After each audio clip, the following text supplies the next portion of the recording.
Welcome to the Explainer. Today we're going to dive into a tool called Ansible. It's designed to take all that repetitive, super complex, and honestly frustrating stuff you do to manage IT infrastructure and just make it disappear. So let's jump right in. So, to really understand why something like Ansible is such a game changer, let's start with a problem that, well, if you work in IT, you're going to know this feeling. Does your day ever feel like you're just juggling? Trying to keep a million different things up in the air at once, just hoping nothing drops? Yeah, because modern apps, they're not just one single thing anymore, right? They're this sprawling web of services that all have to talk to each other perfectly. You've got your web servers, your databases, caching systems, load balancers. The list just goes on and on. And look, you could try to wrangle all of this manually, logging into every single server, typing commands, tweaking config files. But let's be honest, that's a recipe for disaster. It's slow. It's so easy to make a tiny mistake that brings everything down. And the worst part? You have to do it again and again and again. So there has to be a better way, right? This whole manual, frustrating grind, it's the exact problem automation was invented to fix.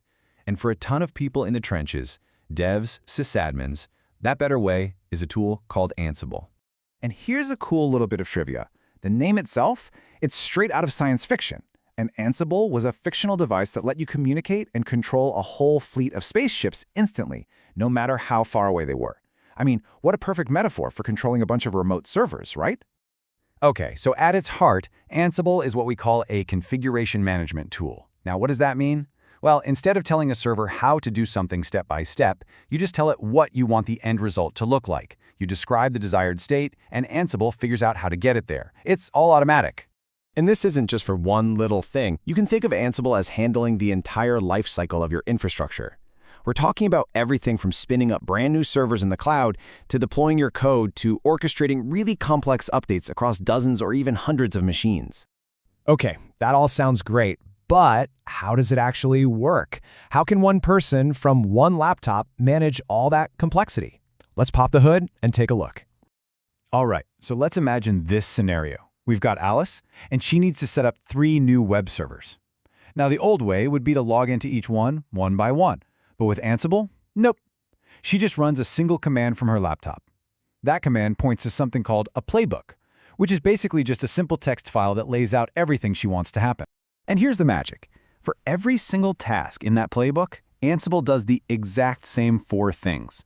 It creates a tiny script for the task, it copies that script over to all the servers, it runs the script on all of them in parallel, and then it just waits. Once they're all done, it moves on to the next task. Simple, predictable, reliable.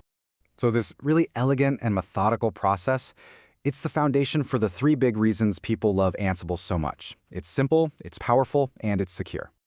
The whole philosophy behind it kind of follows this famous idea in computer science. Simple things should be simple, and complex things should actually be possible.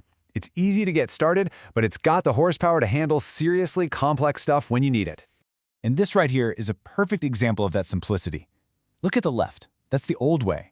3 different kind of cryptic shell commands you have to memorize.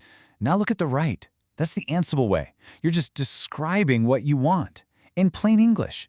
Not only is it easier to write, you're way less likely to mess something up. Okay, now for the powerful part. A huge piece of this is that Ansible is push-based. What that means is you are in the driver's seat. When you run a playbook, the changes get pushed out right then and there. This is totally different from a lot of other tools that are pull-based, where you make a change and then you have to kind of wait around for all your servers to phone home and grab the update. With Ansible, things happen when you say they happen, instantly. And when you combine that push model with this massive library of modules, it's like having a toolkit with a special tool for literally any job. It makes really complex stuff feel, well, not so complex. Like, let's say you need to update your database before you update your web servers. With Ansible, spelling that out is a piece of cake. All right, let's talk about a concept that is absolutely crucial for reliability. It's a big word, idempotency.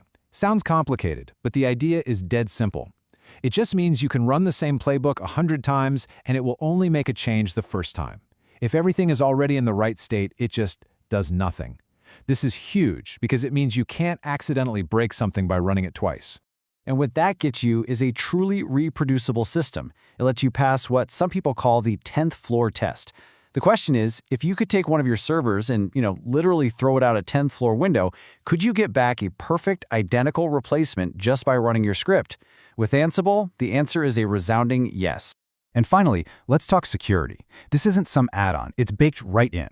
Ansible uses the secure tools you already have, like SSH. And here's the really important part. It doesn't need any extra software running on your servers. No agents, no daemons. And that's a big deal, because every extra piece of software is another thing you have to worry about, another potential security hole.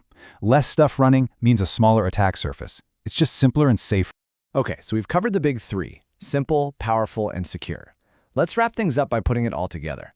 Let's talk about how this isn't just a fancy script, but how it really becomes your automation superpower. You sometimes hear people dismiss it, saying, oh, it's just a bunch of for loops over SSH. But anyone who's ever had to maintain a complicated shell script knows that's just not true. Ansible gives you things like that idempotency we talked about, proper error handling, templating, stuff that goes way beyond what a simple script could ever do reliably. So here's the real takeaway, the big idea. Ansible isn't really about just running commands remotely. It's about taking all that knowledge that's stuck in people's heads, all your team's procedures and best practices, and turning it into code. When you do that, everything becomes repeatable, everything becomes more secure, and every single change can be tracked and audited. And that leaves us with one last thought, and this one's for you. Think about your own day-to-day work, all the little things you have to do over and over, all the tedious, boring, error-prone stuff. Now that you've seen what's possible, what's the very first thing you would automate?